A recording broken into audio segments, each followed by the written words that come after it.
drejtimin që ti po nis. Ti nuk mund të mos tregosh lidhjet me personat që përfitojnë. Kjo është tërësisht e korruptuar. So that all over the world people can make their own decisions, but based on reality, not on propaganda. It's a pleasure to talk with you, Robert. Thank you for having me on your fine program. And, stay strong. Stay strong. Kur thatë që ishin të lirë të shkëmbenin në toka, pse të mos jemi të lirë të bashkojmë tokat mes Kosovës dhe Shqipërisë? Tani je në territor kontroversal. Nëse doni stabilitet në Europë, konsideroni shtriqen historike ku kanë ekzistuar këto pretendime. Njerëzit duhet të jenë krijues. Do të jap një fjali tjetër të Bakerit. Ai do të thoshte, as nuk e pranoj këtë, por as nuk e kundërshtoj. Nëse njerëzit kanë zgjidhje dypalshe, outsidersit të huajt nuk duhet të thonë jo.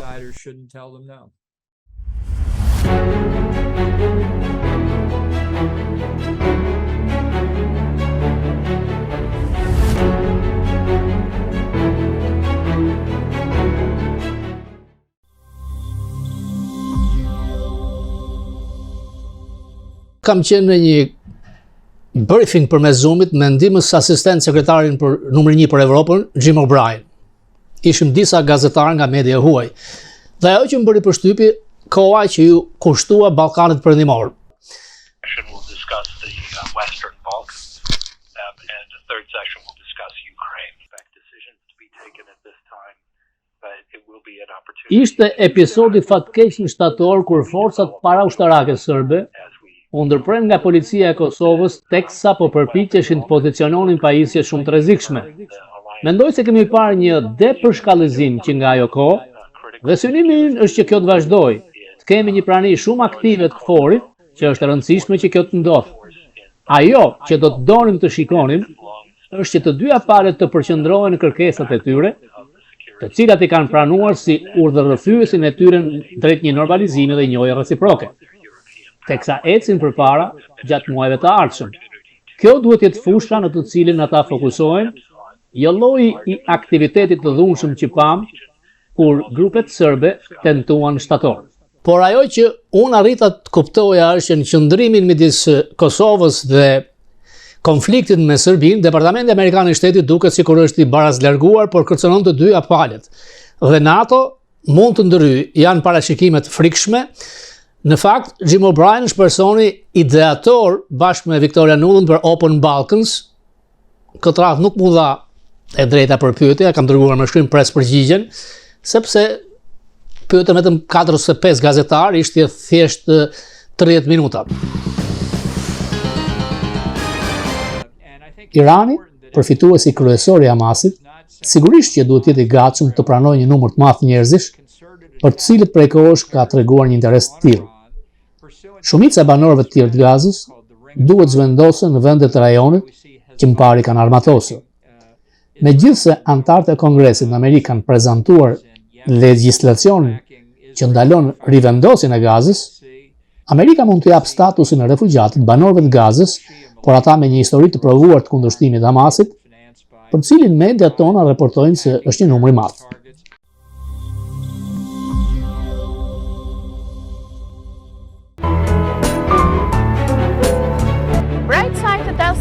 Është qendër për kujdesje ditore për të moshuar në një eksperiencë prej 15 vitesh. Personeli shërbyes, si infermieri, punonjësi social apo trajnuesi fizik, janë specializuar ekas për nevojat e këtyre moshave.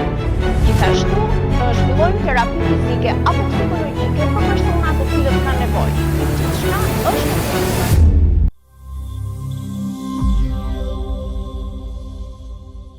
Ambasador, lexova në Hill shkrimin tuaj rreth Gazës dhe ju mendonin që ata duhet zhvendosen, mos jetojnë më atje. Ku mund shkojnë atë? Keni një opinion komplet ndryshe nga tjerët? A mund na thoni diçka më tepër rreth kësaj? Çfarë do të ndodhte me këta njerëz të Gazës nëse iknin diku? Gjën një vend tjetër apo çfarë? Shumë varet se çfarë do të ndodhë. Sidomos nga ana ushtarake. Është një problem i vështirë. Kemi një pauzë tani, një lloj armëpushimi, por përfundimisht Izraeli mbetet i përkushtueshëm që të arrijë objektivin për ta eliminuar Hamasin, si një forcë politike dhe ushtarake. Kjo sjell pyetjen, çfarë do të ndodhë kur Izraeli të përfundojë misionin? Gaza ka qenë për 75 vjet një kamp refugjatësh. Nuk ishte kur një qytet i madh, por ka qenë një lloj ngushtice midis Egjiptit dhe pjesës tjetër. Njerëzit u dërguan me forcë atje pas krijimit të Izraelit. Deri në 67 s'ka pas një problem me këtë. Por derisa stati i refugjatëve të palestinezëve është bërë i përjetshëm si as vend tjetër, është një problem, sepse vendet përqark donin ta përdorin.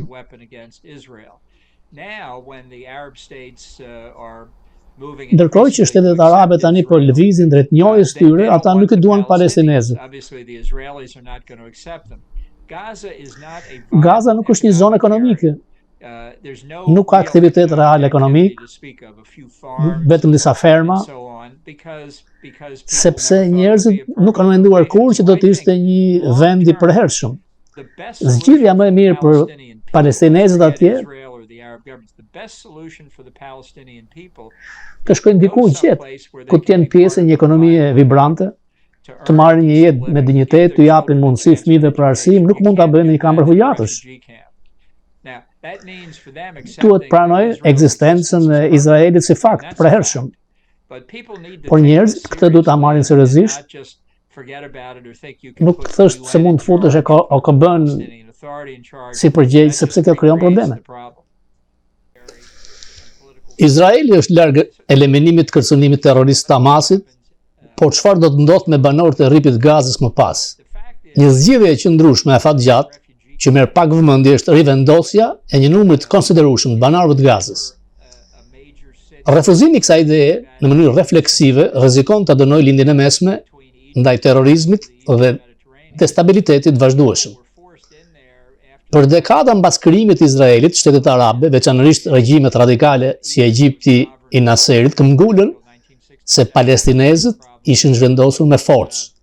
Vetëm kthimi në vendin e tyre të origjinës, përkatësisht në Izrael, ishte i pranueshëm. Ndoshta në atë kohë njerëzit nuk këndonin nga lumi në det, por qeveritë arabe anti-izraelite përdorën palestinezët si armë politike dhe ushtarake kundër Izraelit. Lejimi i zhvendosjes diku tjetër nërkuptonte njohjen e ekzistencës përhershme të Izraelit, gjë atëherë nuk ishte pranueshme. Kohët kanë ndryshuar, Izraeli nuk do të largohet. Qeveritë muslimane kanë njohur Izraelin dhe para 7 tetorit, por dhe mbrapa do të vinin më shumë. Për më tepër, zgjidhja me 2 shtete është përfundimisht e vdekur. Izraeli nuk do të njohë kurrë një Palestinë që mund të bëhet një tjetër Hamastan. Përveç kësaj, Gaza nuk është një end ekonomik i qëndrueshëm dhe asnjë shtet i përbërë nga Gaza dhe një arkipelag me pika palestineze në brekun perëndimor nuk do të ishte i zbatueshëm. Izraeli ka bërë të qartë se refuzon çdo drejtkthimi për palestinezët dhe ka njoftuar se nuk do të japë më as viza për punësim për banorët e Gazës. Përpunuesit perëndimor të paqes që përpiqeshin të krijonin një shtet palestinez sipas modelit Gaza Jericho First, bën një gabim i zor, viktimat e të cilit ishin përfituesit e synuar të tij. E ardhmja e vërtet për banorët e Gazës është të jetojnë diku të integruar në ekonomitë funksionale. Kjo është mënyra e vetme për të realizuar premtimin për një jetë denjë dhe stabilitet për një popull që është rrëmatosur për një kohë të gjatë. Sa më shpejt ta kuptojë administrata Biden, aq më mirë. Statusi i refugjatit nuk është i trashëgueshëm. Qeverisja e Gazës pas luftës mund të realizojë duke ndarë atë, ndoshta përgjatë Wadi Gazës, vijës ndarëse të Izraelit për inkursionin e saj me një kujdestari të OKB-s për Izraelin në veri dhe për Egjiptin në jug. Ku mund të zhvendoset popullsia e Gazës? Duke i armatosur më parë palestinezët kundër Izraelit, qeveritë arabe tani i shohin palestinezët si kërcënues. Prandaj, mbas 7 tetorit, Jordania dhe Egjipti menjëherë deklaruan se nuk do të pranonin asnjë gazan në vendet e tyre. Ky nuk është faji i Izraelit, por interesi qartë pretjak i Izraelit qëndron gjithashtu në zhvendosjen larg Gazës. Të paktën tani për tani, bregu perëndimor është një pyetje tjetër, nëse Hamasi dhe terroristë të tjerë kanë shumë forcë atje se sa duket. Ju shkruani se Irani mund të marrë një numër të madh nga këtyre, është e mundshme. Irani ka armatosur, shtërvitur, i ka dhënë pajisje, i ka dhënë financë Hamasit për shumë dekada. Është ndershme që ata iranianët të marrin një pjesë të madhe të njerëzve nga Gaza. Nuk ka funksionuar dhënia e armëve. Ata duhet të mbajnë përgjegjësi për të marrë disa prej tyre të paktën, për të jetuar një jetë normale. Me Ayatollahat nuk besoj se kjo mund të ndodhë, por nga ana morale ata duhet ta bëjnë.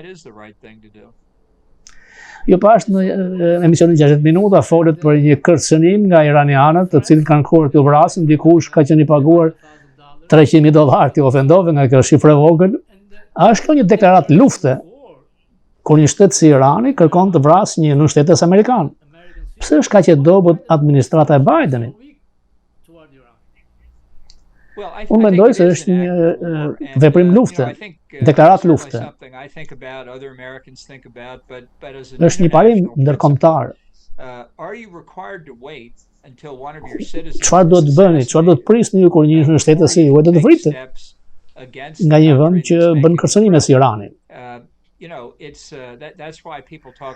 Prandaj këtu flitet për ato aksionet dhe veprimet paraprake ndaluese. Mos ta ndodhi si Pearl Harbor. Before you act in self-defense. And I think especially when you have a regime as far Kur keni një regjim larg tej skajeve civile si Irani, është diçka që ne duhet ta marrim në konsiderat shumë. Jo vetëm këtu, por edhe në Europë. Jo vetëm për ne, por edhe për azilantët e Iranit kudo në botë. Ata kërcënuan Rashdin, u sulmuan një vit më parë.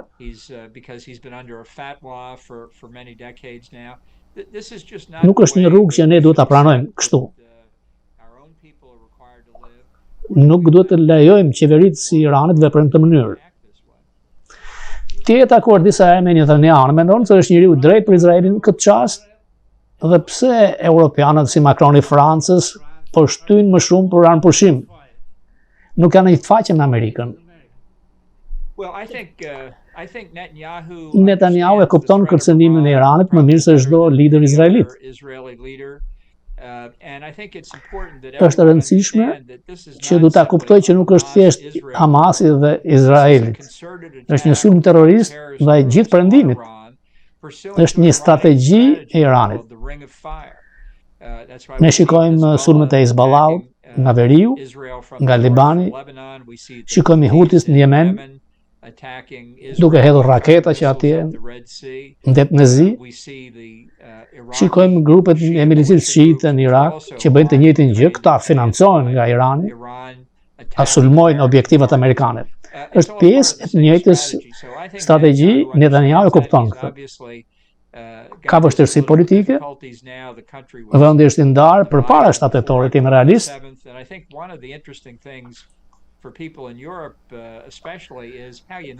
Njerëzit në Europë do të shikojnë se sa të bashkuar janë njerëzit në Izrael. Ato që ndodhen ishte si Holocaust, ata nuk do të lejojnë të ndodhë më. Dhe vjen shumë keq që shikoj liderët evropianë që kërkojnë armëpushim. Sepse në qoftë se vendet e tyre do të ishin në këtë pozicion, do të kërkonin jo armëpushim. Sekretari i NATO-s vajti në Ballkan. Ka disa kërcënime, Zelenski thotë që Rusia mund të sjellë tensionin ta bjerë në Ballkan, të ketë luftë atje. E shikon këtë rrezik? Në Kosovë për shembull, në Serbi, në Shqipëri, në Maqedoni. Rusia do të donte shumë që të krijonte trazira në Ballkan, për shumë arsye. Mos stabiliteti në Ballkan është në interesin rus. I think we've seen from E kemi parë që nga lufta në linjën e mesme, ata duan që të heqin vëmendjen e hoqën nga Ukraina. Ta çojnë tensionin në Ballkan është një mënyrë tjetër. Është pjesë e përpjekjeve ruse, jo për të krijuar Bashkimin Sovjetik, por për të krijuar perandorin ruse. E shikojnë Ballkanin si zonën e tyre të influencës. Unë e kuptoj se ka shumë mosmarrëveshje për Ballkanin perëndimor. Rusia nuk është një vend mik atje për Ballkanin, për çdo vend që kërkon stabilitet dhe paqe. Në qoftë se Trumpi kthehet në Shtëpinë e Bardhë, a do të jetë NATO diçka e vjetëruar siç thoshte ai, dhe është mundësia që ai të tërhiqet nga NATO? Është një skenar ky. Mund të ndodhë, në qoftë se Trump rizgjedhet, ai do të përpiqet që të largohet nga NATO. E bëri në kohën time, por ishte shumë afër, nuk e lejuam. Në 2018. And I think only the fact he was in a re-election campaign in 2020 and his advisors said vetëm se ishte në prag të zgjedhjeve 2020, ai nuk e bëri këtë, ai humbi zgjedhjet. Në qoftë se zgjedhet në 2024, mund të jetë një nga gjërat e para që ai do të vëjë të tërhiqet nga NATO. Biden duket se po humb të pollet. Mbase edhe nga qëndrimi i Izraelit. Ai do të mbështesë Izraelin, por nga ana tjetër kemi protesta të mëdha vokiste nga demokratët. Çfarë mund të bëjë ai? Well, you know, the war in the Middle East has Lufta në linjën e mesme ka ekspozuar se sa e ndarë është Partia Demokratike këtu. Dhe jep fuqinë e ekstremit të majtë partisë. Shumë njerëz në Amerikë janë shokuar nga kjo. Dhe askush nuk e dinte që Hamasi mund të kishte kaq shumë mbështetje këtu. Siç e thatë ju me drejt, Biden është në problemet e rizgjedhjes, në qoftë se humbet skajin e majtë partisë, ai nuk fiton. Ndaj në fillim të luftës, Biden shkoi në Izrael, takoi Netanyahu dhe donte ta zbuste kërcënimin ndaj Hamasit nga Netanyahu, ta frenonte. Po në përgjithësi opinioni amerikan në përgjithësi mbetet në mbështetje të madhe për Izraelin. Por Bideni është përballë një situate shumë të ashpër politike. Dhe kjo më shqetëson mua, se ai mund të jetë president. Mbas zgjedhjeve të reja. Dhe sipas kushtetutës tonë, presidenti është përgjegjës për Këshillin e Sigurinë Kombëtare. Në kohën tuaj, lidhjet me Izraelin ishin më të mira, në kohën tuaj kur ishte këshilltar të Trump. Po? Patët kontakte më të mira se administrata Biden. Tek Partia Republikane mbështetja është e madhe për Izraelin dhe një pjesë e madhe e Partisë Demokratike, realisht. Por forca e ekstremit majt dhe majt krijon këto që na kanë surprizuar. Nuk mund të ignorojmë, është problemi i madh për Biden.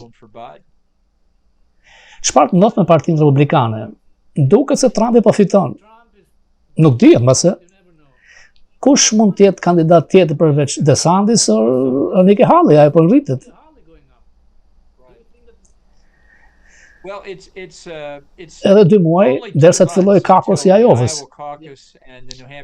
Çka hap garen për primaret republikane, mas Thanksgiving, mas Krishtlindjeve, është kohë e ngushtë. Trumpi ka një distancë të madhe kombëtare, shumë të madhe, por pollet në Iowa dhe në New Hampshire janë të ngushta. Ai është përpara, por me pak diferencë. DeSantis po fokusohet në Iowa, ka disa mbështetje të mëdha, Nikki Haley dhe Christie po shikojnë në New Hampshire. Ne duhet shikojmë. Nuk është sukses i madh që dalësh i dyti mbas Trumpit, nëse ai fiton primaret, kur merr delegatët. So we still need something really fairly remarkable to happen, but it could because it's është një situatë me vërtet e pa imagjinueshme. A shikon që është një rrezik se ai mund të mbasi Kongresin dhe Senatin, sepse që nga humbja e fundit ka humbur edhe kandidatët që mbështeteshin nga i humbur. Unë jam shumë i shqetësuar për këtë. Ka shumë arsye që nuk e dua të fitoj. Mbase DeSantis i mbetet kandidati më i fortë i partisë. Christie, Nikki Haley kanë ata një mundësi. Edhe në qoftë se ai ka nomini, unë prap kam besim që Republikanët marrin Senatin, Kongresi është i vështirë, po kanë shanse. Çfarë mendon për komisionet e hetimit që ndodhin në investigimit në Kongres për Hunter Biden? Tregojnë këto fuqinë e Kongresit amerikan? Kongresi ka një fuqi shumë gjerë hetuese. Disa thonë që kjo është gjë e mirë, disa thonë jo. Hunter Biden ka shumë gjëra për të shpjeguar me tregtit, paratë mëdha që ka marrë. Nuk e di, a do të merrte këto para në qoftë se mbijemet do të ishte Smith. Nuk shikojnë në fakt që lidh Hunterin me presidentin. Në qoftë se ai po vepronte në mënyrë të korruptueshme, është një akuzë e rëndë. Dhe hetimet mund ta tregojnë këtë informacion, deri tani nuk shikoj. Për ta impeachur, shkarkuar Biden. E di që ke kot pakët. A mendon se me konfliktin e ri perëndimi do të harrojë Ukrainën dhe Kosovën? Nuk mendoj, jo. SBA do të jetë aftur që të merret me të gjitha krizat në një të njëjtën kohë. Nuk duhet të heqim vëmendjen. Ndaj Bideni po përqendrohet shumë te kriza e pengjeve. Po e monitoron nga afër. Nuk heq vëmendjen nga prioritetet e tjera. Si kom, qeveria kupton këtë. Ka përparësi tjera. Në qoftë se unë jam në Pekin dhe shikoj luftën në lindjen e mesme në Ukrainë, mendoj se çfarë mund të bëj për të pasur sa përparësi diku gjetë. Kjo mbetet kërcënim. Suksesi i qeverisë amerikane varet atë që në një kohë të ketë të shikojë gjithkund, të zgjidhë problemin gjithkund. Po janë shumë bob me Iranin, ambasador. Një nga aspektet më të këqija të administratës Biden, politikën e jashtme. Tregon dobësi ndaj qeverisë së Iranit dhe qeveria e Iranit pranon, kupton vetëm forcën. Ka sulme të tjera mund të pasojnë këto. Ndaj është shumë e rëndësishme që Izraelit ketë sukses ndaj Izraelit. Të falenderoj ambasador. Harrova të haroja për Thanksgiving. Falenderoj. We'll have it. Okay, take care now. Talk to you again later.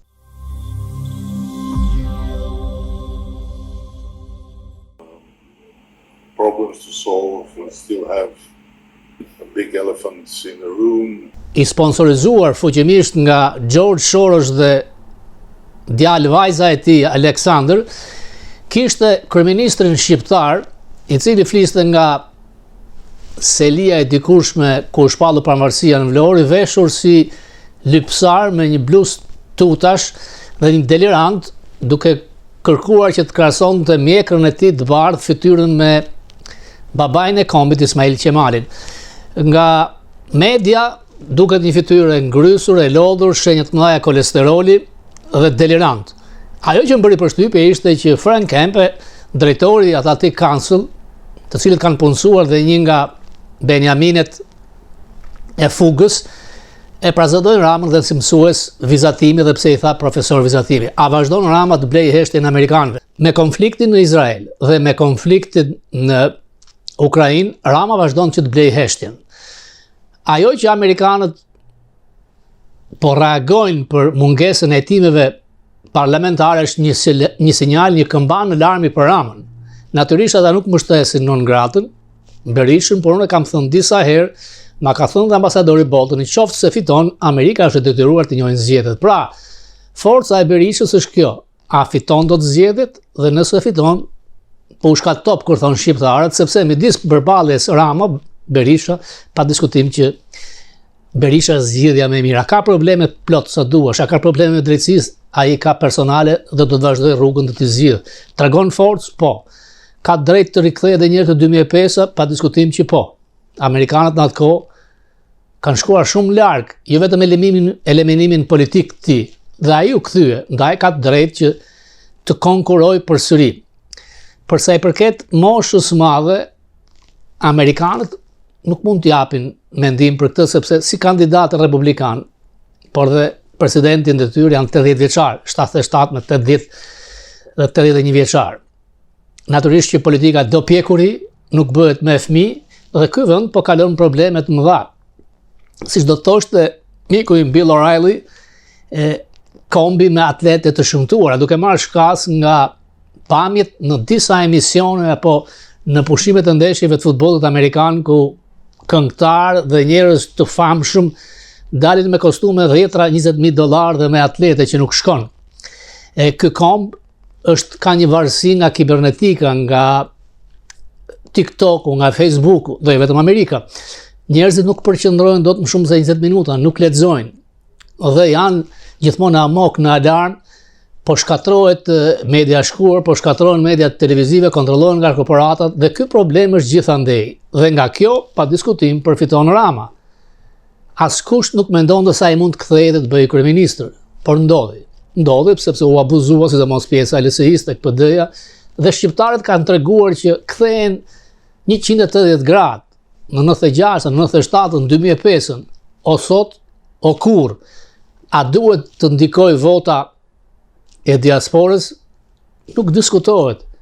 Rama i friksohet, diaspora nuk, mërgata të ikurit, diaspora është greqisht, nuk blihet dot.